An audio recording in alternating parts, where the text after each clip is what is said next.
Boa tarde a todos vocês que estão assistindo. Boa tarde, Yuri, Paulo, os convidados de hoje aqui para esse categoria de base no canal Revista de Esportes. Meu nome é Felipe Ribeiro, sou pós-graduando em jornalismo esportivo e hoje, sábado, véspera de final de Copa do Mundo, vamos fazer aqui um pré-jogo de Espanha e Argentina. O que esperar dessas duas seleções? Vou começar aqui com o Yuri, pedir para ele falar um pouquinho a expectativa em relação à seleção da Espanha para essa final de campeonato. Boa tarde a todos. Boa tarde, Felipe. Boa tarde, Paulo. A Espanha vem de uma sequência de invencibilidade de 37 jogos agora, né? E ela tem um futebol que pode parar a Argentina por conta do tic-tac, de conseguir dominar mais a posse de bola durante o jogo. E a Argentina vem cansada de 3 prorrogações e um jogo difícil contra a Inglaterra. Eu acho que tem tudo para a Espanha vencer esse jogo, se não tiver nenhuma polêmica da arbitragem novamente, né? Porque a gente sabe como que está sendo. Mas tirando isso, eu acho que tem tudo para a Espanha vencer esse jogo.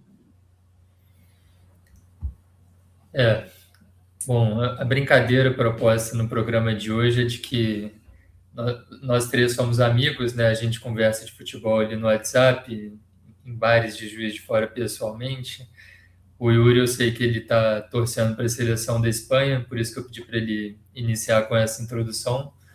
Já o Paulo, ele é torcedor do Barcelona, é fã de Lionel Messi, então vou pedir para ele apresentar um pouco aí o que essa seleção argentina pode apresentar na final e um pouco de como foi a campanha também.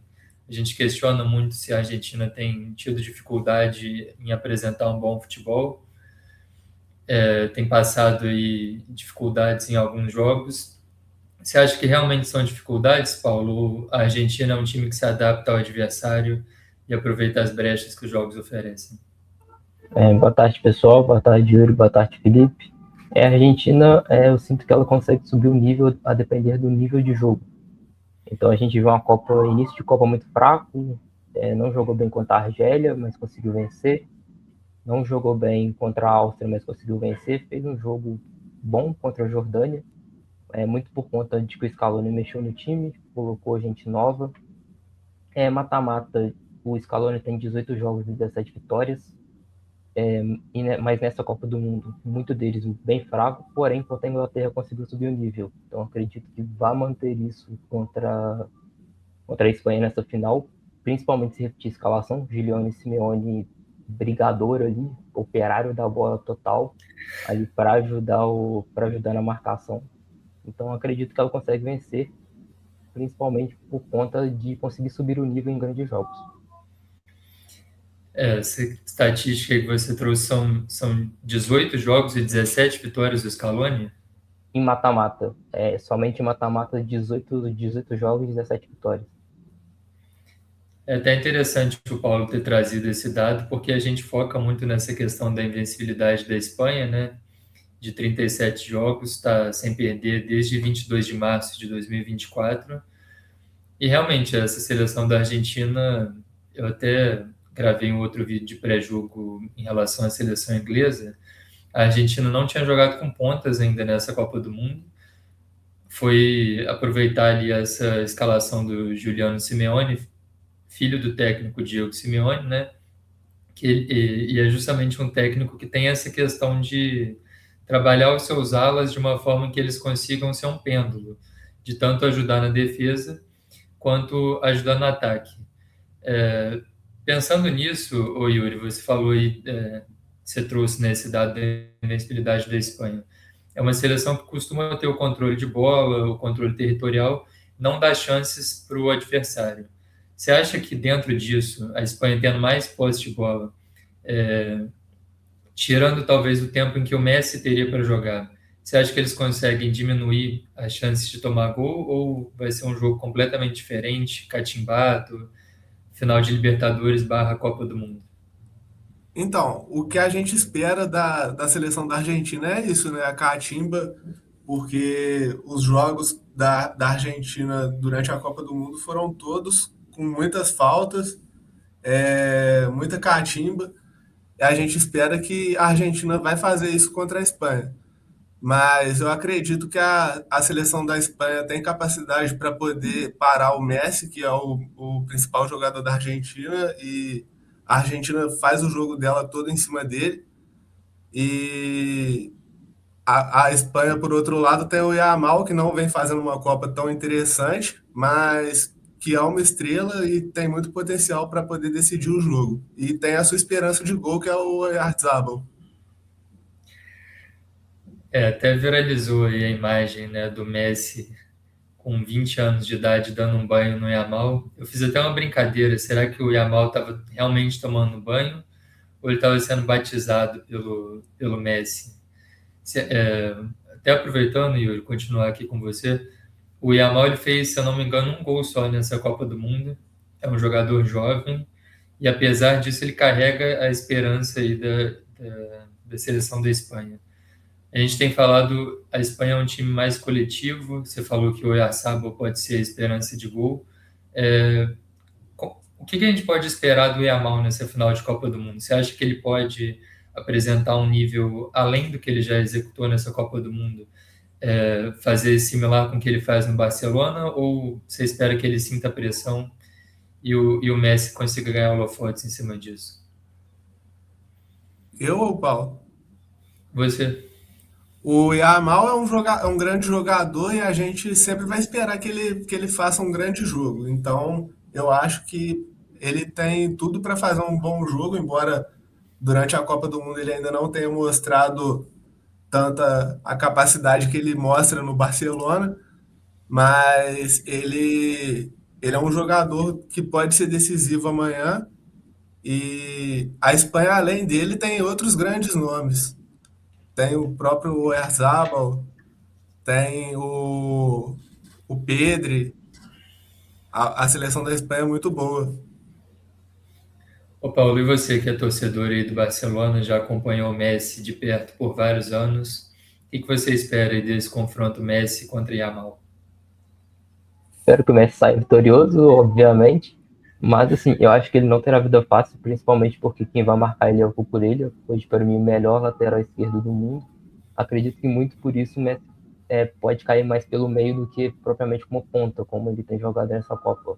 Ele tem ficado muito na ponta, fazendo jogadas ali nas laterais, mas acredito que talvez nesse jogo, pela Copa que o jogador que o Cucurella ele pode cair até mais pelo meio e flutuando ou pelo meio ou pela ponta, para conseguir fazer jogadas e servir os companheiros igual ele fez contra a Inglaterra, chamando muito jogo, puxando muito jogo, dando muito passe, buscando principalmente o Julian Álvares e no segundo tempo o Nico Gonzalez contra a Inglaterra.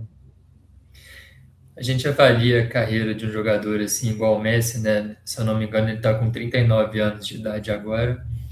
E a gente costuma, no meio do futebol, assim, falar que o auge de um jogador é entre 25 a 28 anos, quando ele atinge aquela maturidade física e mental, né? O Messi, a gente conhece, News Old Boys, Barcelona, PSG, agora no Inter Miami, a carreira dele em clubes, ela sempre foi muito linear. Ele fez, talvez, um pouco disso, né? Surgiu, foi amadurecendo, se desenvolvendo e chegou no topo. Agora, se a gente pegar o recorte da seleção argentina, talvez o Messi ele tenha conseguido atingir, e claro que o futebol é coletivo, isso vai dos companheiros dele também, mas ele talvez tenha conseguido atingir o auge na seleção passados os 30 anos, e agora ele consegue, nessa Copa do Mundo de 2026, ser o artilheiro máximo de edições de Copa do Mundo, passando o Close. Se eu não me engano, puxando de cabeça, eu acho que são 8 gols e 3 assistências nessa Copa.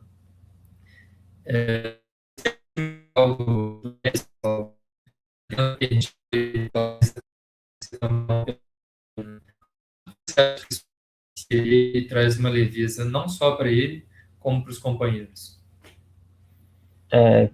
São 8 gols e 4 assistências, 12 participações em gol ao todo, maior artilheiro, maior assistente da história das Copas também.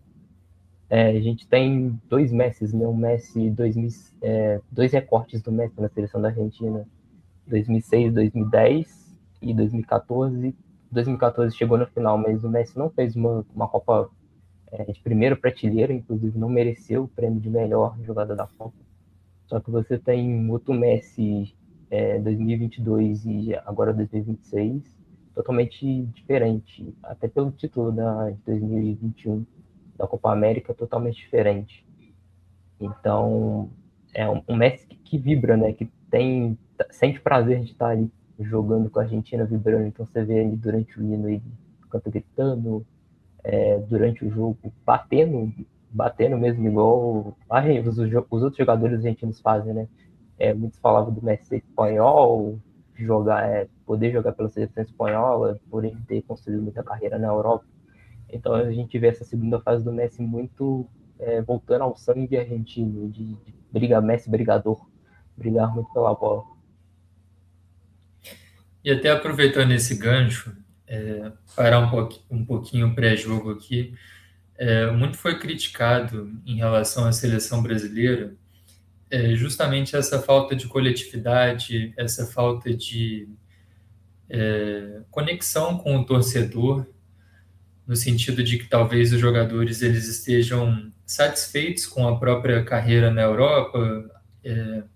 Muitos dizem que o Vinícius Júnior, por exemplo, ele está satisfeito em brigar por Champions no Real Madrid e parece que os jogadores da seleção eles não têm mais a identificação e aquela necessidade de ganhar a Copa do Mundo como já foi antes. Até viralizou uma entrevista, duas entrevistas, na verdade. O Rafinha reclamando do calendário, dizendo que os jogos da seleção estavam atrapalhando um pouco o descanso dele, em contraponto com uma entrevista do Kaká, que falou que todos os jogadores eles têm que ter em mente o sonho de ser campeão pela seleção. E trazendo um pouco do gancho que o Paulo trouxe do Messi estar se reconectando talvez com as raízes argentinas, de raça, de propósito, e abordando um segundo tópico aqui de seleção brasileira. Você acha que, de alguma forma, Yuri, a seleção brasileira pode se inspirar nisso para melhorar aí para os próximos anos? Eu acho que o que falta na seleção brasileira é justamente isso, um jogador para poder puxar a responsabilidade para ele. O Messi demorou para ser esse jogador na Argentina, tanto que 10 anos atrás ele chegou a anunciar a aposentadoria da seleção e voltou atrás por conta da repercussão negativa que teve. Mas de qualquer forma, a seleção brasileira sente a falta de um jogador que faça o que jogadores como o Romário fazia, como o próprio Kaká, que era tratado como um jogador de cabeça fraca antigamente. Hoje em dia, a gente sente falta de um jogador com a postura dele, porque os jogadores de hoje do Brasil estão mais preocupados com questão de fisionomia e em como que ele vai ser visto na mídia, do que com, de fato, jogar a bola. E para além dessa questão do campo e bola, né, a gente fala muito sobre a desorganização da CBF. E aí, claro, não vou passar pano, a AFA também é uma federação muito bagunçada. Mas dentro dessa questão de conectividade com o próprio povo, a gente vem aí de algumas polêmicas da seleção brasileira, né? Sejam questões políticas, sejam questões da camisa amarela, camisa vermelha, camisa branca. E ao longo dessa Copa do Mundo a gente viu algumas cenas dos jogadores argentinos, principalmente agora com essa questão das Malvinas, né? De estarem ali representando o seu povo, a sua nação, os fãs de futebol que torcem para a Argentina ao redor do mundo. Então, vou pedir para o Paulo também continuar um pouco dessa linha aí, esse contraponto do que a seleção argentina apresenta de raça, de coração, e que é uma crítica que faltou para a seleção brasileira durante essa Copa. Em questão de bagunça de bastidores, a AFA é tão bagunçada quanto a CBF, inclusive acho até a AFA talvez mais bagunçada do que a CBF. É só ver o que fizeram até o Scaloni se tornar o treinador da Argentina. Eles estavam totalmente perdidos. Se a gente pegar o campeonato argentino, é um campeonato totalmente bagunçado. Então a Argentina chegou em 2 finais em 2 Copas seguidas, apesar da federação. Muito por conta dessa vontade, dessa paixão de jogar pela Argentina. A gente não sente isso pela seleção brasileira. É óbvio que ali no final do jogo contra a Noruega os jogadores ficam tristes, ficam sentidos, mas no dia seguinte a sensação que passa é que passou, acabou. 2030 tem mais, a gente vai tentar de novo. Então é essa sensação que passa. Enquanto você pega a Argentina, os caras estão brigando, estão perdendo de 2-0, estão brigando, estão com jogador machucado, cansado, vindo de 2 prorrogações seguidas. Eles estão brigando, estão lutando, e a gente não sente isso na seleção brasileira. Pega, por exemplo, o jogo contra a Noruega trocando passe, parando a bola embaixo do pé, e jogador brasileiro parado, somente olhando. Então é muito do querer brigar, do querer lutar para ganhar. O Scaloni, foi ele que assumiu quando o Sampaoli foi demitido ao longo da Copa do Mundo, se eu não me engano, em 2018?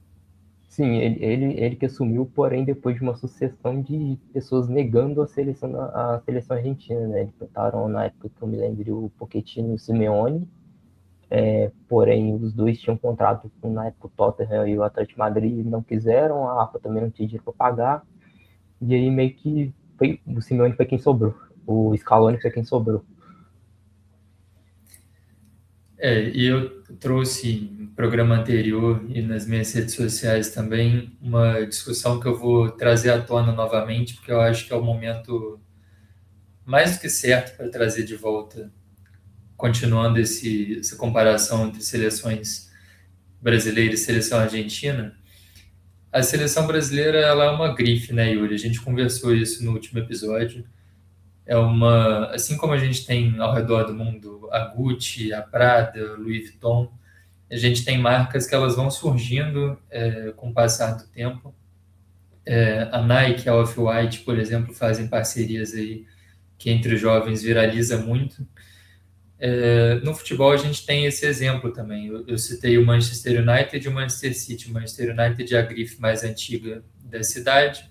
O Manchester City tem esse novo apelo, né? Com Haaland, com Guardiola, com Agüero, com dinheiro árabe, obviamente, né? Mas tem essa questão de estar no hype atualmente. Você acha que a seleção brasileira ela está ameaçada pela seleção argentina? A Argentina pode terminar essa Copa tetracampeã. Em 2030 a gente vai estar discutindo se até o final dessa Copa o Brasil vai ser o único penta. Então, eu acho que como a seleção da Argentina conseguiu chegar na final, é sempre um risco o título acabar indo para lá. Mas em questão de favoritismo, eu acho que o favoritismo está todo do lado espanhol, pela Copa que a Espanha vem fazendo e pelas dificuldades que a Argentina enfrentou em jogos menores, como contra o Cabo Verde, contra o próprio Egito. Analisando o fator jogo é jogado, claro que existe o risco, mas se for analisar questão de favoritismo, o peso do favoritismo está todo do lado da Espanha. E você, Paulo, você acha que a Argentina está tentando aí? Você acha não, né? Claro que o objetivo deles é ultrapassar o Brasil e se tornar a seleção mais vitoriosa, pelo menos em Copas do Mundo. Mas você acha que eles conseguem atingir esse feito aí, aproveitando talvez um auge da seleção argentina e um declínio, talvez, da seleção brasileira?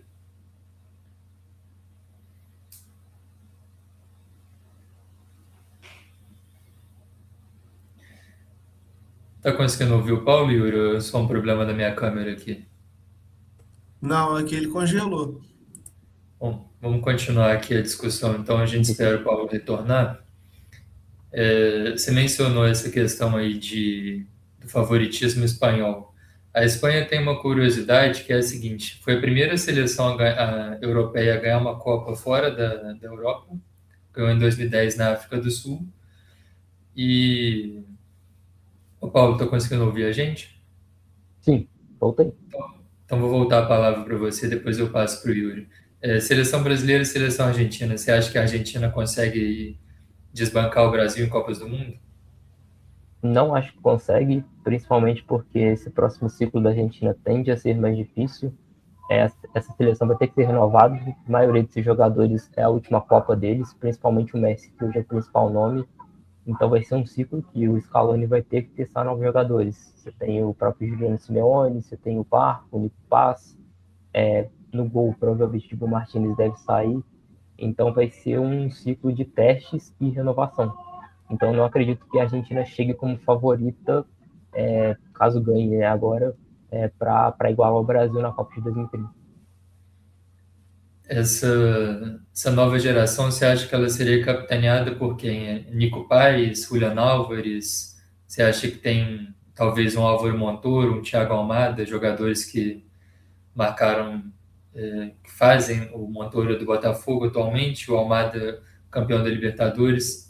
Você acha que esses jovens aí, qual deles que vai ter a... Ninguém vai ser igual ao Messi, mas quem que você acha que vai guiar esse barco? Acredito que vai ser uma seleção muito construída coletivamente. Não vai ter um jogador que vai se sobressair. O Julian Álvares pode muito puxar essa responsabilidade. Um excelente atacante. O Lautaro Martinez também, um excelente atacante, pode puxar essa responsabilidade. Mas vai ser uma seleção muito mais do coletivo do que especificamente alguém individual como o Messi. Bom, aproveitando de novo esse gancho do coletivo, Yuri, a gente estava falando da Espanha ganhou uma Copa na África do Sul em 2010, pode ganhar mais uma fora do continente europeu agora em 2026. E a coletividade é justamente o que faz essa equipe ser muito perigosa, né? E até aproveitando uma polêmica que aconteceu aqui no Brasil, principalmente em relação ao Rodri e ao Vinícius Júnior na Bola de Ouro, o Messi também é um personagem aí dessas premiações. Quem que você acha que tem feito mais diferença, assim? O Rodri é um maestro silencioso para a seleção espanhola que faz essa engrenagem rodar, ou o Messi com gols e assistências tem sido mais preponderante para a seleção argentina? Então, em questão de peso, é o Messi, porque a Argentina é totalmente dependente do futebol do Messi. E se você tirar o Messi, são jogadores bons, mas nenhum ali de um destaque tão grande que teria capacidade de mudar um jogo quanto o Messi teria. Por esse fator, eu diria que o Messi seria esse personagem. Então, terminando a final amanhã, a gente, claro, né, não consegue cravar quem vai ser o campeão, mas vocês já conseguem cravar que o Messi seria o grande personagem dessa Copa do Mundo, o melhor jogador? Totalmente. 100%. O melhor jogador talvez poderia disputar com algum da Espanha, mas em questão de ser o jogador mais decisivo para a sua seleção, sim. E aproveitando essa questão, então, de premiações, né? Como eu falei, o Paulo é torcedor do Barcelona, o Yuri é torcedor do Real Madrid. Isso a gente fala, né, em âmbito de futebol europeu. O Cristiano Ronaldo se despediu dessa Copa do Mundo. A gente não sabe aí como é que vai ser o futuro breve da seleção portuguesa. E a gente tem uma Copa marcada, né, pelos craques, até o slogan dessa Copa, Copa dos Craques. Você acha que em questão de legado, Yuri, o Messi ele passou o Cristiano Ronaldo? Você acha que, talvez até ampliando a discussão, passou o Maradona? Ele é o melhor de todos os tempos ou a gente não pode emocionar? Em questão de legado pela seleção, para mim tem discussão ainda por conta da Eurocopa que o Cristiano Ronaldo ganhou por Portugal. Porque o peso de uma Eurocopa para uma seleção como a de Portugal é equivalente ao peso de uma Copa do Mundo para uma seleção como a Argentina. Não em questão do peso do título em si, mas pela prateleira de cada uma dessas seleções. Portugal, antes do Cristiano Ronaldo surgir, tinha participado de 4 ou 5 Copas do Mundo, se não me engano. Agora tem 11 participações. A Argentina já era uma carta marcada em Copas do Mundo, quase sempre batia em alguma Copa do Mundo. Já tinha 2 títulos de Copa do Mundo quando o Cristiano Ronaldo e o Messi surgiram. e por esse motivo do Cristiano Ronaldo ter colocado Portugal numa prateleira de uma seleção que pode não ganhar tantos títulos, mas que está lá sempre disputando algum torneio importante, ganhou, além da Euro, 2 Nations League. Por esse fator, eu acredito que ainda tenha um certo equilíbrio entre os dois. O Paulo Messi pode finalizar essa edição com 2 Copas do Mundo adicionadas aí à galeria da seleção argentina. Você acha que a discussão dele em nível individual ela ainda é com o Cristiano Ronaldo ou você acha que a gente pode começar a comparar ele com Pelé e Maradona? Para mim, ele já atropelou e muito o Cristiano Ronaldo.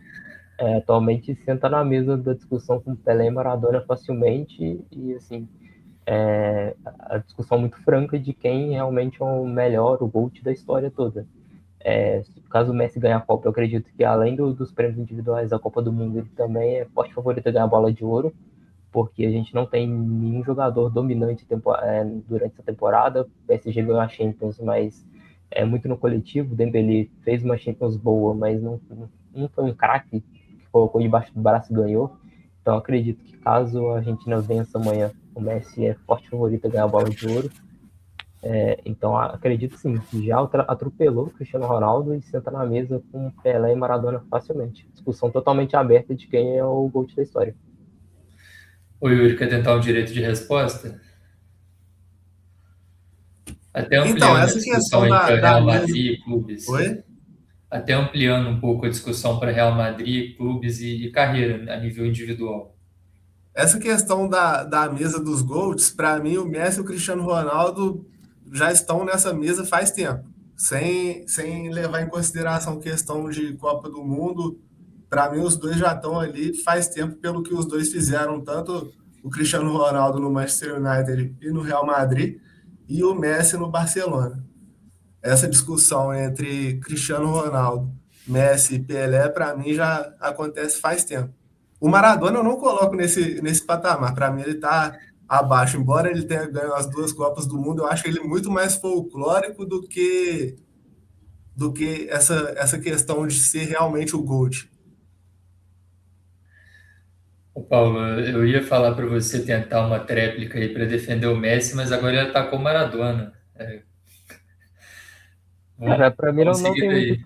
não tem muito o que defender. Tipo assim, a história fala por si. Caso o Messi ganhe amanhã, terão duas Copas, as duas com ele carregando a Argentina. Tem história fantástica por clubes, principalmente no Barcelona, 4 Champions, então pra mim não tem muito o que discutir. Eu até estava raciocinando isso nos últimos dias, né? A gente até falou dessa questão de raça, entrega da seleção argentina, conexão com o torcedor. Tanto na Argentina, e aí eu não tem distinção nem em todas as cidades, quanto na Itália, lá mais ao sul, em Nápoles, o Maradona é visto como um deus, como um personagem folclórico do futebol, igual o Yuri falou. Em algumas regiões ele tem até igrejas, né? O maradonismo, orações são feitas ao deus Maradona e vai fazendo parte desse folclore do futebol, né? Na Copa de 86, o Maradona fez um gol de mão, né, se não me engano era a quarta de final contra a seleção da Inglaterra. Ficou conhecido como La Mano de Dios, e essas polêmicas elas vão sendo cíclicas ao longo dos anos, né? Elas vão acontecendo de novo, de novo e de novo. E uma questão que passou muito por essa Copa do Mundo, Yuri, é a questão da arbitragem. Você acha que ela vai influenciar aí essa edição? Você acha que é uma edição de Copa manchada?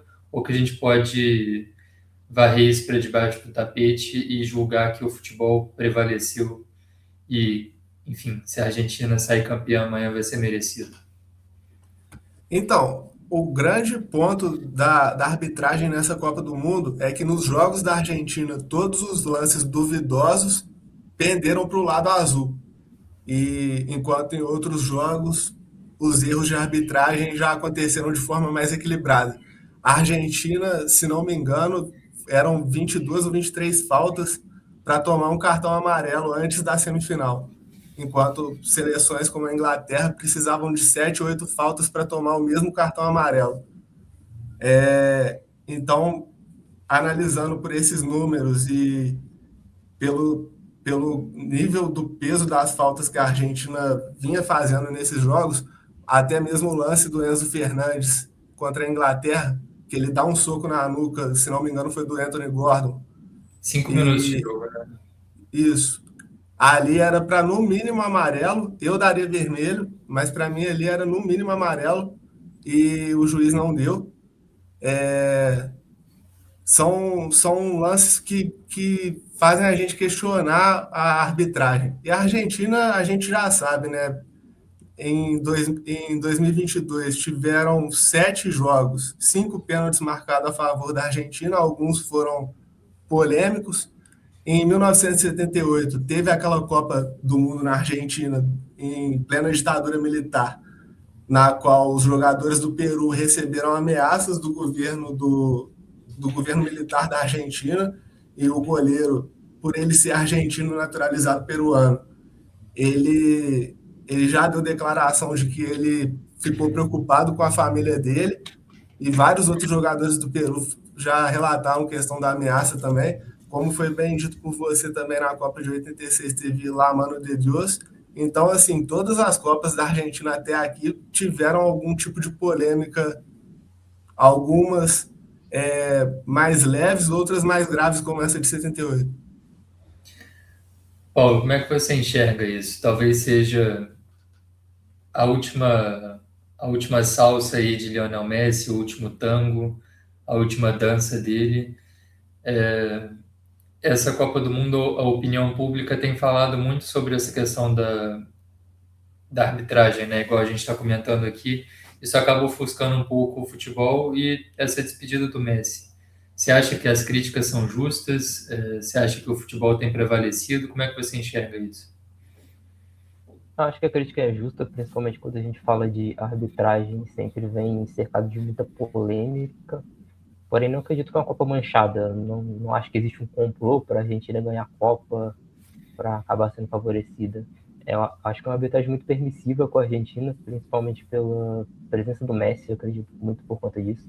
Primeiro jogo ele deveria ter sido expulso. Você pega o jogo passado, por exemplo, contra a Inglaterra, muitos lances de falta da Argentina que não foi dado cartão, mas naquele lance que o Messi sai driblando 4 e recebe uma falta, logo o juiz já tira o cartão para a Inglaterra, dando o primeiro cartão para o jogo. Então eu acho que é uma arbitragem muito permissiva por conta da presença do Messi, mas não acredito que existe um complô para a Argentina ganhar a Copa e acabar sendo favorecida em cima disso. E a arbitragem sempre vai ter polêmica, sempre vai ter polêmica. Tem a questão do Maradona, próprio quando a Inglaterra ganhou a Copa foi num pênalti bem, bem duvidoso. Então sempre vai ter polêmica em cima de arbitragem.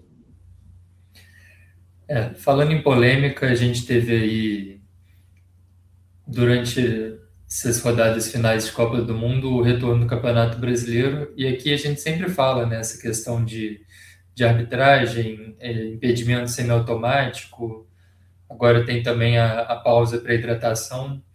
Essas tecnologias novas, elas sempre acabam sendo testadas, não sempre, mas a maioria das vezes, rodeando ali Copa do Mundo, rodeando um nível maior de arbitragem, que isso pode ser testado a nível mundial. Como é que você enxerga, Yuri, essas tecnologias novas aí do futebol? E até aproveitando também que a Copa é nos Estados Unidos, lá os esportes, né, futebol americano, basquete, eles costumam ser fatiados. Como é que você vê essas mudanças aí? Então, a tecnologia ela é sempre bem-vinda para tentar, se não acabar com a polêmica, diminuir o máximo possível. E mesmo com a presença da tecnologia, a gente vê ainda alguns lances que ainda geram polêmica, como o gol anulado da Croácia contra Portugal, que foi analisado pela telemetria e gerou polêmica. Mesmo com a tecnologia, a gente vê ainda a polêmica acontecendo, mas ela é sempre bem-vinda. E a questão de pausa para hidratação, eu acho que isso vai depender muito do clima do local. por exemplo, nos Estados Unidos agora é verão e o verão de lá é sempre muito rigoroso. Então é necessário realmente ter uma pausa para hidratação ali nesses momentos, na metade do primeiro tempo e na metade do segundo tempo. Mas, por exemplo, no inverno aqui do Brasil, já não seria necessário uma pausa para hidratação nesse sentido. O Yuri lembrou bem, o Brasil é um país de dimensões continentais, e eu até puxei esse gancho do Campeonato Brasileiro e dessas novas regras e tecnologias. Como é que você vê essa introdução? A parada técnica já estava acontecendo, mas essas novidades em geral no futebol brasileiro, Paulo? Totalmente necessário, principalmente por envolver polêmicas, né? Questão de impedimento, entrou, não entrou, se a bola entrou, não entrou, tocou, não tocou no jogador. Então é totalmente importante ter essas tecnologias. Porém, que a gente vê, tudo é muito atrasado, né? Tem países usando impedimento sendo automático há um ano já, e aqui no Brasil ainda tem fase de teste. Então, ontem eu vi que Fluminense e Red Bull Bragantino foi testado em formato offline. Não sei o resultado do teste, mas é uma coisa que está sendo introduzida aos poucos.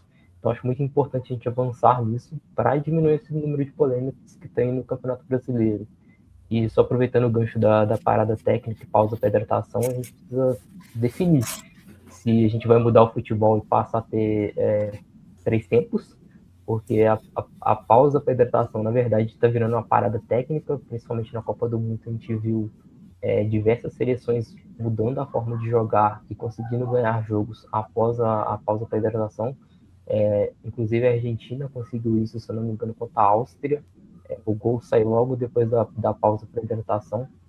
Então a gente precisa definir se o futebol vai mudar e passar a ter 3 tempos, ou se vai continuar, ou se vai ser a pausa para hidratação para realmente o jogador se hidratar, e não ser mais um tempo para o técnico conseguir dar instruções para os seus jogadores. Sobre Bom, a questão da tecnologia, eu tenho uma visão pessoal do impedimento semiautomático de que a regra do impedimento deveria mudar, já que a gente tem a tecnologia a nosso favor. Porque, por exemplo, naquele gol anulado da Colômbia contra Portugal e no gol do Cristiano Ronaldo anulado contra, se não me engano, o Uzbequistão, que foi impedimento milimétrico. Um impedimento desse sendo marcado sem a ajuda da tecnologia é plausível, mas com a ajuda da tecnologia já deveria ter uma análise de mesma linha em situações como essas, por conta de não ser muito humano do jogador que está ali jogando, conseguir ter noção dele estar 2 centímetros impedido. exatamente. Eu vejo essa questão do VAR e das novas tecnologias, e eu lembro de quando começou, né? Vocês me conhecem, a gente conversa de futebol há vários anos aí fora do ar, e eu sou um grande crítico da arbitragem. Às vezes eu sou até chato, a gente já discutiu algumas vezes por conta disso, né? Eu lembro de quando começou essa questão do VAR, de ser uma tecnologia que fosse tirar erros graves do futebol, né?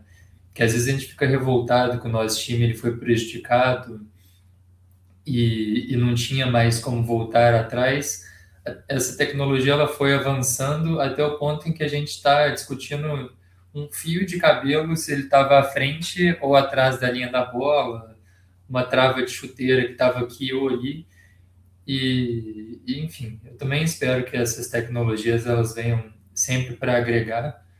Eu tenho um problema muito grande com a questão da subjetividade da regra, que é quando você deixa para o árbitro analisar, que eu particularmente acho que o critério muda não de jogo a jogo, mas de 15 em 15 minutos no futebol a gente vê o critério da arbitragem mudando. E a minha opinião, até para quem está assistindo, para vocês que estão aqui conversando, eu não vou ser o tipo de apresentador que fica jogando só polêmica na mão dos convidados, né, dos companheiros aqui. Eu queria puxar uma outra polêmica para mim aqui, em certo sentido. A minha opinião é que essa parada técnica ela não foi pensada nos jogadores, não foi pensada em comissão técnica, foi pensada em fatores comerciais para passar mais propagandas ao longo dos jogos. A exemplo do que acontece na NBA, que é o basquete americano, na NFL, que é o futebol americano, são esportes que eu acompanho, são coisas que eu já estou acostumado a ver, e eu acho que isso está chegando também para o futebol. Mas uma análise interessante que o Paulo fez foi essa questão do o quanto que o técnico ele pode influenciar ao longo da parada técnica, né, Yuri? E a gente vê aí o Zidane fechando com a seleção francesa, Jorge Jesus na seleção de Portugal e o Klopp na seleção alemã. Além, claro, do Ancelotti na seleção brasileira e do próprio Scaloni, o De La Fuente na seleção espanhola. Como é que você vê aí para a próxima Copa do Mundo essas questões táticas aí, os técnicos novos que estão chegando para o cenário? Como é que você analisa isso? A maioria das seleções hoje, as seleções de topo de prateleira, no caso, elas estão contando com esse tipo de treinador que é mais gabaritado na carreira dele, como você bem citou, o Klopp, o Ancelotti. Tem ainda a questão do Guardiola estar livre no mercado e ele poder acabar assinando com alguma seleção para a próxima Copa também. Então tem tudo para ser uma Copa do Mundo bem tática, com treinadores com muito conhecimento de futebol e com jogos interessantes para nós assistirmos. E você, Paulo, como é que você analisa essas mudanças no mercado de técnicos aí? Klopp, Jorge Jesus e Zidane. Acho muito difícil, principalmente quando a gente fala de seleção. É só ver a final de amanhã, dois técnicos de seleção de base, Scaloni treinava a base da Argentina, o De La Fuente a base da Espanha. Então, apesar de várias seleções estar pegando técnicos gabaritados, o Brasil com o Ancelotti caiu nas oitavas. Então, não existe uma receita pronta que você vai contratar o Guardiola e vai ganhar a Copa do Mundo. A Alemanha vai pegar o Klopp e vai ganhar a Copa do Mundo, vai ser favorita. Claro que vai ser favorita, mas não acredito que vai ser algo preponderante para a Copa de 2030. Futebol acaba sendo momento, né? É uma frase muito famosa, né? O futebol é momento, é o psicológico do jogador, é a fase atual. E voltando um pouco para esse pré-jogo aí de final de Copa do Mundo, você acha que tem uma diferença de confiança, Yuri, essa questão aí da invencibilidade da seleção espanhola e essas narrativas quase heróicas da seleção argentina de virar nos últimos minutos, de ganhar na prorrogação? Você acha que a gente consegue cravar aí quem chega mais forte no ponto de vista mental para esse jogo de domingo? Eu acho que os dois fatores elevam o psicológico dos atletas, tanto a Argentina ter vindo de vitórias heróicas contra Cabo Verde, contra Egito, contra a Suíça, e também essa sequência de invencibilidade da Espanha também é um grande fator que eleva o psicológico dos jogadores espanhóis. Mas eu acredito que a invencibilidade da Espanha é um fator que vai pesar mais nesse sentido. A Argentina é uma seleção que se recusa a perder e a seleção espanhola é uma seleção que não perde, Paulo. A gente pode dizer que tem, então, um empate e vão para os pênaltis ou você enxerga algum favoritismo? Enxergo o leve favoritismo do lado da Espanha, porém acredito que a Argentina pode ganhar 2 pontos. Primeiro, mental, a questão das viradas, o mental dos jogadores está bem forte nessa questão. E também tem a questão fator final de Copa do Mundo. Caso a Argentina repita a escalação de amanhã, somente o Simeone não estava na Copa de 2022. Ou seja, vai ter 10 jogadores em campo que estavam naquela final e foram campeões. Enquanto você pega a Espanha, nenhum jogador jogou final de Copa do Mundo. Acredito que isso possa pesar para uma final de Copa. Mas também o mental vai ganhar bastante. Para a Argentina, o ideal seria não sair atrás do placar, porque caso saia atrás, a Espanha vai conseguir controlar muito bem o jogo com toque de bola, não vai recuar como a Inglaterra fez. Então, para a Argentina vai ser importante mental. Essa questão de jogadores experientes pode ser um fator principal. E o terceiro fator seria não sair atrás do placar. Puxando esse gancho aí de seleção inglesa, a gente falou aqui ao longo do programa, né, da bagunça institucional que é a CBF, que é a AFA, e a liga que costuma aparecer como exemplos para o mundo inteiro é a Premier League, que é uma liga definida pelos clubes. E mesmo assim, Yuri, a gente estava falando no último programa que apesar da Inglaterra ter a liga mais forte do mundo, não tem a seleção mais forte. Isso não é algo proporcional, né? E hoje, mais tarde, a gente tem a disputa de terceiro lugar entre Inglaterra e França. Como é que você analisa aí a campanha desses times? Você acha que foi mais frustrante a seleção francesa por ter o peso do favoritismo ou a Inglaterra pipocando aí na semifinal entra também nesse festival aí de decepções? Então, foram duas grandes decepções, porque a França, desde o início da Copa do Mundo, era vista como a principal favorita ao título e não chegou na final. Foi eliminada na semifinal pela Espanha, num jogo que a Espanha impôs o seu futebol contra a França e a França não conseguiu ter o controle da partida. E a Inglaterra estava ganhando de 1-0 e por volta dos 60 minutos de jogo, o Tuchel saca alguns de seus jogadores de frente para colocar zagueiros e jogou com uma linha de 6 defensores.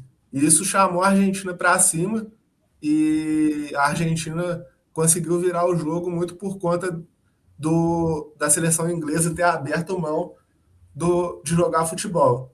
A gente costuma brincar muito com isso do futebol inglês ter os melhores clubes do mundo e a seleção não apresentar a mesma expectativa dos clubes. E isso é muito por conta do investimento desses clubes de trazerem estrelas de outros países, porque a Inglaterra em si ela não tem tantas estrelas quanto outras seleções. Tem bons jogadores, sim, como o Bellingham, como o Kane, mas não é recheado de estrelas como outras seleções. Tem até aquela brincadeira que o futebol é 11 contra 11, ganha quem tem menos ingleses no time. E isso a gente vê muito na seleção inglesa mesmo. Ô Paulo, e você, disputa de terceiro lugar aí, como é que você analisa a trajetória dessas duas seleções até o ponto em que elas estão hoje? Bom, jogo de terceiro lugar é aquele clima de velório, né? Mas eu acho que principalmente pro lado da Inglaterra, que o Tuchel deu o jogo na mão da Argentina. Então, principalmente pro lado dos ingleses, assim, vai pesar bastante isso. Acredito que a França vai levar esse terceiro lugar. A França perdeu o meio-campo contra a Espanha. Eu não achei a escalação boa do Deschamps. O Lise jogou mal. Então, acabou sendo um fator bem preponderante ali da Espanha conseguir controlar bastante o jogo. E acredito que teve uma notícia que o Deschamps, os jogadores pediram uma folga, o Deschamps não deu. Então acredito que a França está mais motivada para esse terceiro lugar, apesar de ser ruim essa disputa, né? Está mais motivada para disputar esse terceiro lugar do que a Inglaterra, que estava perto de chegar ali na final, tentar ganhar, mas não conseguiu segurar a Argentina. A França tem ficado no hype aí, né? Com o Mbappé, o Olise, o Doué, o Barcola, essa nova geração francesa. O próprio PSG que emplacou duas Champions aí. Você acha então que essa seleção francesa vem para tentar uma questão de honra contra a Inglaterra, né? Sim, sim. Honra e também momento, né? A Inglaterra caiu de um jeito muito, muito feio. Que te tira a motivação ali de estar disputando o terceiro lugar. Então acredito que a França, além de ser melhor, vai estar um pouco mais motivada do que a Inglaterra para ganhar esse jogo. Quem gosta de Olimpíada é a seleção do Uruguai, né, Yuri? E indo ali para a reta final do programa já, estou fazendo essa brincadeira porque o Uruguai fala que tem duas Copas, mas na verdade são duas Copas, duas Olimpíadas. Eles colocam em cima ali do escudo que são tetra e ninguém questiona.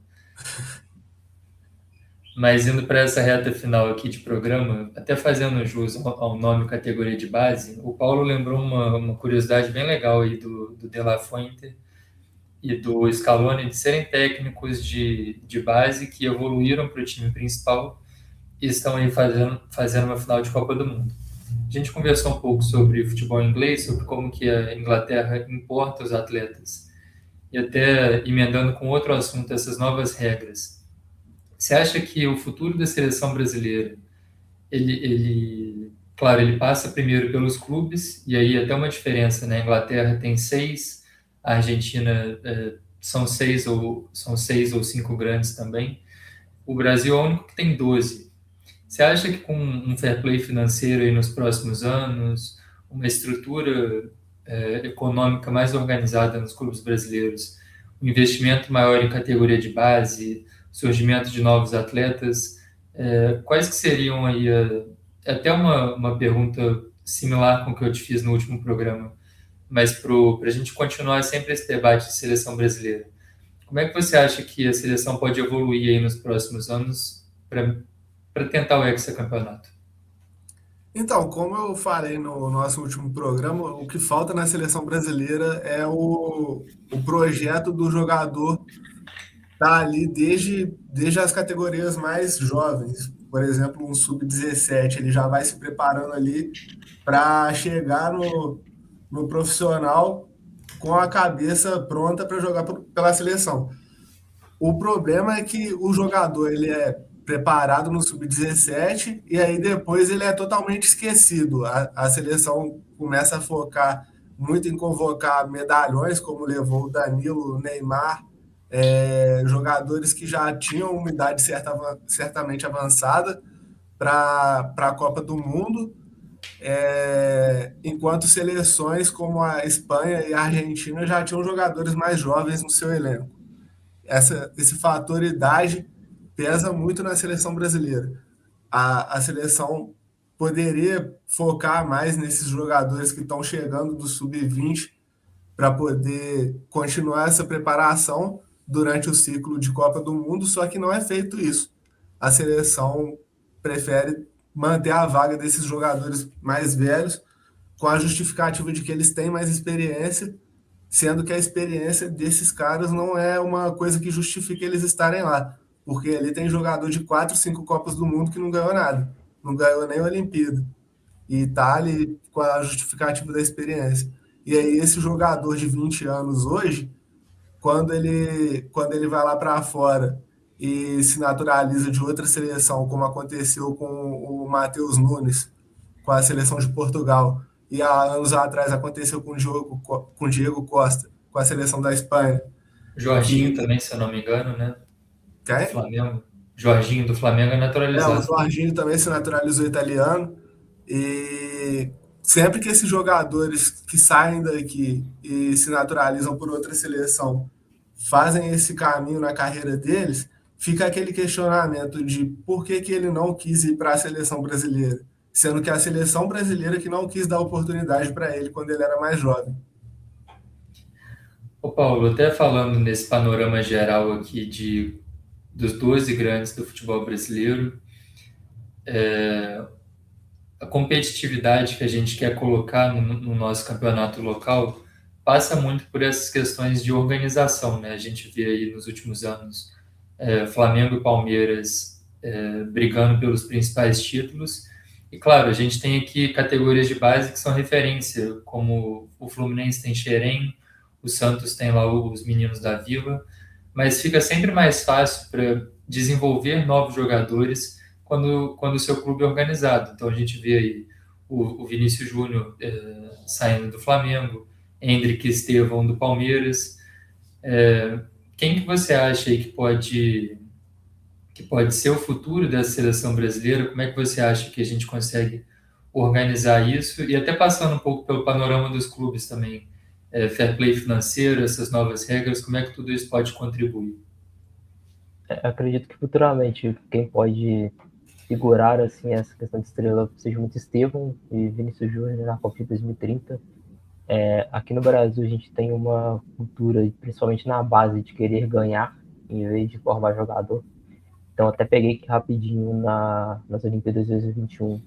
A Espanha foi vice-campeã, porém tem o Nai Simon, Eric Garcia, Zubimendi, Cucurella, Oyarzabal, Pomerino, e todos estão nessa Copa de 2026 no final. Se a gente pegar o Brasil, somente o Bruno Guimarães e o Matheus Cunha, que jogou essa Copa. Então a gente tem muita cultura de ganhar e não formar jogador. Acho que isso precisa mudar muito aqui no Brasil. Principalmente eu, como torcedor do Flamengo, vejo muito isso na base do Flamengo. É uma base que raramente forma jogador. Formou o Vinícius Júnior, claro, mas tem muito comprado jogador pronto. Então pega o jogador já no sub-19 de algum clube menor expressão. E esse jogador acaba subindo como jogador do Flamengo, mas ele foi formado todo em outro clube. Então acredito que isso precisa muito mudar aqui no Brasil para a gente conseguir formar mais jogadores. Um time que eu vejo que faz isso muito bem é o Palmeiras. Desde o sub-10 ali, sub-12, sub-17, sub-20, faz isso muito bem. E tem colhido os frutos aí com o Hendrick e Estevão era do Cruzeiro, né? E foi depois. Eu ia fazer essa correção também, que meu coração até disparou quando eu esqueci que o Estevão era cria da Toca. Mas o Palmeiras é um clube que tem feito isso muito bem, não formando craques, mas formando jogadores de futebol. O cara vai ser competitivo, ele não vai ser o craque que vai colocar a bola debaixo do braço e resolver, mas ele vai ser competitivo e vai estar ali entre os melhores. E sobre o que o Paulo falou sobre a base do Cruzeiro, a base do Cruzeiro teve um problema recentemente por conta dessa crise que o Cruzeiro enfrentou financeira, de não conseguir segurar seus jogadores. Perdeu o Maurício, perdeu o Estevão, perdeu o Vitor Roque, que são jogadores que poderiam dar frutos para o Cruzeiro dentro de campo, e o Cruzeiro acabou não conseguindo segurar eles. Isso também é um fator que é muito prejudicial para alguns clubes, não só para o Cruzeiro, porque existem outros clubes no Brasil que passam por essa situação financeira de não ter condição de segurar seus jogadores, e muito por conta disso também alguns não conseguem ter uma formação boa da base. Quem torce para o Cruzeiro sabe, né? A gente passou aí alguns traumas recentes nos últimos anos.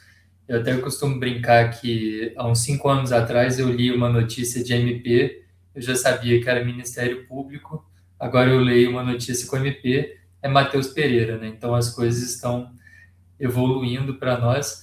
E até essa questão do Maurício que você lembrou, ele é outro cara que se naturalizou, né? Se naturalizou para o Paraguai, foi jogar a Copa do Mundo. E se antes o Cruzeiro tivesse perdido o Maurício, eu acho que poderia ter sido até menos pior. O Maurício ele foi trocado pelo William Potker para o Cruzeiro ter um jogador experiente para jogar a Série B. Então, e aí a gente vê, né, essa questão de querer ganhar e da bagunça institucional dos times brasileiros acabam causando dificuldade aí na formação dos jogadores, né?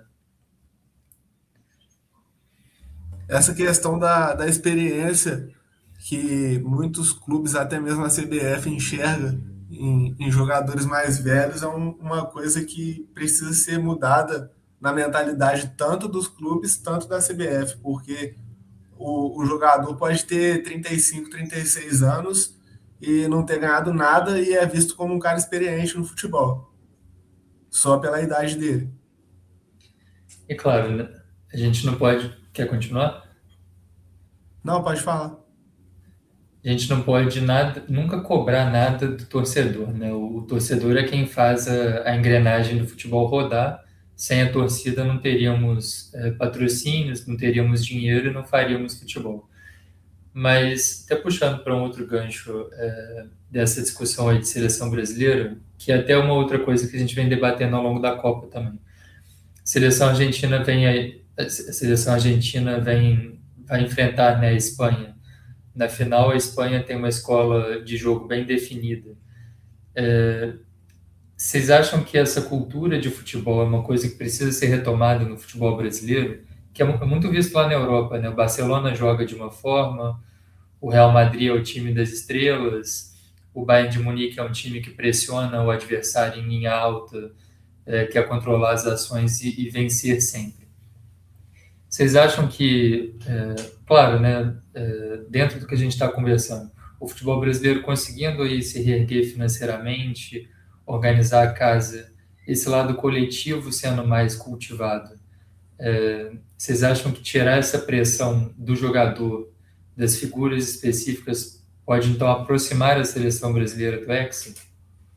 Eu acho que a questão do Brasil ter perdido muito o futebol arte que a gente tinha antigamente, de ter jogadores, uma seleção composta exclusivamente por jogadores que são estrelas no futebol mundial, como na Copa de 2002 a gente tinha Ronaldinho, tinha Rivaldo, Ronaldo Fenômeno, Kaká no banco de reserva. A gente perdeu muito isso de uns tempos para cá e isso tem sido um fator que tem pesado bastante. E talvez, como a Espanha tem a escola dela do tic-tac, talvez a nossa seja essa questão do futebol arte, que hoje, para a gente, tá uma coisa falida por não termos tantas revelações recentes assim. A última foi o Neymar e ele já está em final de carreira. E uma coisa que o Brasil poderia ver seria isso mesmo, de rever o conceito de jogo da seleção para tentar criar desde o início uma filosofia para vir da base até o profissional. Mas aí a gente já vê que isso não é colocado na mesa da CBF a partir da escolha do Ancelotti para o treinador da seleção. Não sou treinador para essa Copa, porém já renovou para 2030. Ele é conhecido por ser um técnico muito mais defensivo do que ofensivo, que seria a cultura do futebol brasileiro. Então, isso não é tratado como prioridade para a CBF de retomar isso, de a cultura do futebol brasileiro de atacar, de buscar sempre um gol, de futebol arte, drible, toques, não está sendo visto assim pela CBF. Então, na verdade, o que a gente pode projetar é que essa dura realidade da seleção brasileira deve continuar para as próximas Copas, né? Com toda certeza. A menos que caia o Ancelotti por algum motivo e eles retomem algum treinador com um DNA mais ofensivo. Bom, amanhã então tem Espanha e Argentina, é o capítulo final na terra do cinema aí, né? Grandes histórias aconteceram ao longo dessa Copa do Mundo. Tem alguma história ou alguma seleção que não foi contada aqui que vocês querem destacar antes da gente terminar o programa? Menção rosa saudosa Cabo Verde, né? Excelente primeira Copa do Mundo aí. Eu acho que os demais aí estão todos dentro do padrão aí. Destaque positivo para Cabo Verde, destaque negativo principalmente, eu acho que para a Alemanha, caiu para Paraguai, e também Turquia, que muita gente colocava como revelação da Copa, vai assustar e acabou não dando nada. A Turquia, que possui jogadores jovens e que são revelações do futebol, como o Arda Güler, e ela foi uma surpresa negativa nessa Copa, realmente, como o Paulo falou. E a surpresa positiva eu também coloco o Cabo Verde. A Turquia me quebrou aí nos bolões no início da Copa, porque toda vez eu achava que a Turquia ia ganhar, eles se complicavam e complicavam a mim de bandeja, né? Então, acabei embarcando nessa narrativa aí e tive sérios problemas. E a questão do Vozinha são personagens que vão fazendo parte dessa história de Copas do Mundo, né? Chegou a quase 20 milhões de seguidores, é um cara de 40 anos de idade, de um país pouco falado no mundo do futebol, né, que é Cabo Verde. Então são histórias que só a Copa do Mundo pode proporcionar para a gente, né? Bom, últimas palavras então de cada um. Vou pedir o palpite aqui para vocês do jogo de amanhã. E vocês, enfim, considerações finais sobre o jogo de amanhã antes da gente se despedir. Eu acertei os 2 jogos do último programa e meu palpite é 2-0 Espanha. Meu palpite é Paulo, 2x1 Argentina, um jogo bem brigado, bem pegado, principalmente a Argentina querendo bater bastante para tirar o ímpeto da Espanha, mas eu acredito em 2x1 da Argentina. eu vim aqui com a camisa do Atlético de Madrid hoje, né? Até parte dessa brincadeira, em nível europeu, é um torcedor do Real Madrid, um torcedor do Barcelona, um torcedor do Atlético. Não me perguntem por quê, é uma escolha que às vezes eu me arrependo. Mas são 9 jogadores do Atlético de Madrid amanhã nessa final de Copa do Mundo. O Simeone já pediu mais 2, Enzo Fernandes e Romero. São jogadores que eu estou acostumado a ver de perto. E até essa questão aí de um time que se recusa a perder e outro time que não perde, eu acho que vai ser um jogo estudado, um jogo que as duas seleções vão tentar aplicar a sua maneira de jogar futebol em cima do adversário, né? A Argentina povoando mais o meio de campo, dando espaço para o Álvares e para o Messi. A Espanha controlando o ritmo, o Rodri mais na base das jogadas ele tentando organizar. Então, meu palpite é que vai ser empate e a gente vai ter mais uma Copa definida nos pênaltis. E nessa brincadeira aí de que a Espanha é o time que não perde, a Argentina é o time que se recusa a perder, o Atlético de Madrid seria o time que se recusa a vencer, né? A ganhar, né? Eu acho que é muito engraçado, né? O Atlético de Madrid com 9 jogadores na final de Copa do Mundo. O Almada aí, que para mim é um baita meio-campista, que poderia ser utilizado junto com o Baiana, que vem fazendo uma grande Copa do Mundo também. Mas o Simeone, ao invés de atacar, ele quer ficar com as costas na defesa. Eu não posso discordar. Acho que é um time que se recusa a vencer mesmo. Bom, então finalizando aqui o nosso programa Categoria de Base. Quero mandar um abraço aí para cada um, Yuri e Paulo. Muito obrigado por terem participado aqui hoje. E vou estender o convite para que vocês retornem aqui ao canal. O Yuri já está virando personagem carimbado, mas a gente tem muito aí para falar depois que terminar a Copa, né? Campeonato Brasileiro, Copa do Brasil. Não sei o quanto vocês vão conseguir adicionar de Copa do Brasil, mas Campeonato Brasileiro, Copa do Brasil e Libertadores estão aí por vir. Então, muito obrigado, Yuri e Paulo. Despedida de vocês, então, antes de finalizar o programa. Obrigado pelo convite, um abraço a todos que estão assistindo, um abraço, Felipe, um abraço, Paulo. Sempre que puder, eu vou estar aqui para conversar sobre futebol com vocês. E bom final de semana a todos, uma grande final amanhã para nós. Obrigado, Felipe, pela oportunidade. Um abraço para você, para o Yuri também. Com certeza eu espero voltar mais vezes, gostei bastante. Estamos aí, conversar sobre futebol, que é algo que a gente gosta bastante. Um abraço aí à nossa audiência. E pegando esse gancho final aí do Paulo, a gente sempre conversou sobre futebol offline. Depois a gente estipula uma meta aqui para revelar o nome do nosso grupo no WhatsApp a quem está assistindo, né? De brincadeira aí. Um abraço a todos, uma ótima Copa do Mundo amanhã. E hoje também, né? Disputa de terceiro lugar, que vocês possam aproveitar esse final de semana aí com a família, com os amigos, com pessoas queridas e curtir esse futebol. Um abraço, até o próximo episódio.